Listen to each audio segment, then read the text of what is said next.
Hi everyone! Welcome back to Christine in Canada. Today I'm covering an important update for those in Canada under the CUAET program or the Canada-Ukraine Authorization for Emergency Travel, or anyone who has family members applying for a temporary resident status extension. If you are living in Canada temporarily or supporting family members, this update may be exactly what you need. So stay tuned for all the details. What exactly is a temporary resident status extension? Simply put, it allows individuals in Canada on a temporary visa, like visitors, students, or workers, to extend their stay beyond their original visa expiration date. This is especially important for people who need to remain in Canada for longer than initially planned. For those in the CUAET program, which was introduced to help Ukrainians fleeing the war, that's great news. The Canadian government has made it easier to apply and get this extension. Let's break down how it works. Who can apply? First off, the temporary resident status extension applies to individuals currently in Canada under temporary status, including those under the CUAET program.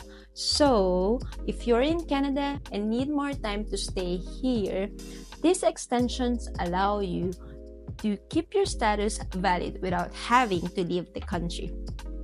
The extension allows you to continue living and working in Canada while you await further immigration processing, or if you're simply not ready to leave. What are the key requirements? Now, let's talk about the requirements for applying for the temporary resident status extension. To apply, you must be currently in Canada as a temporary resident. Apply before your current status expires. The earlier, the better. Don't leave it until the last minute. Provide proof of your continued need to stay in Canada and ensure you meet the eligibility criteria outlined by the Canadian government. The last point is crucial. Make sure to read the latest guidelines or consult an immigration consultant to confirm your eligibility. The process.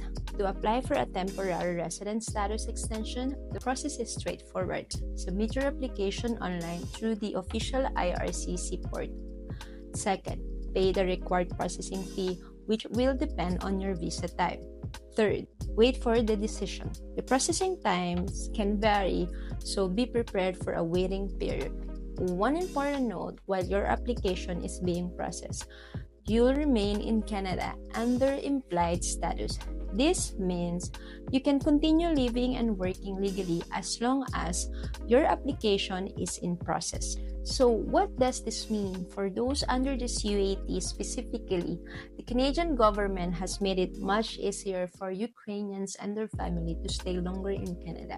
CUAET holders can now extend their status without the worry of leaving the country. In addition, if your temporary resident status expires while your extension is being processed, you won't have to worry about becoming illegal. You're automatically covered under the implied status as long as you follow the proper steps. That's a huge relief for so many who have been here on temporary status and need more time for processing or to settle in. Now, let's talk about the benefits of getting these extensions. One of the biggest advantages is peace of mind. With the extensions, you're legally allowed to stay in Canada without fear of losing your status while you wait. This is especially important for those of you working or attending school, as you can continue your life here without interruption. Another major benefit is that you'll be able to extend your work or study permits without having to leave Canada, which is a huge plus for those trying to build their future here. Be sure to check out the IRCC website for full details on the application process or consult an immigration expert to ensure you meet the criteria.